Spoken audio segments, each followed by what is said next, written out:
деп туруп салбайлык бы? Мен чыга албай атпайбын беже, кабинеттемин. Я лучше тогда с собой туда ли возьму, Хорошо, ошондой хорошо. кылалыкпы, Хорошо, А так, хорошо. меники ошол шарт ошондо болуп калды.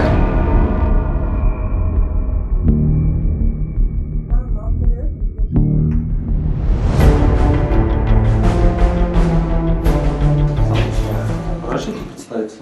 С Главного следственного управления ГКНБ Крымской Республики. По признакам преступления, предусмотренного статьей 345, часть 2, пункт 2 Уголовного кодекса Крымской Республики, то есть по факту дачи взятки. Так, значит, открываем первый конверт. Внутри находятся денежные средства. Раз, два, 17, 18, 19, 20. Следующий конверт также без надписей.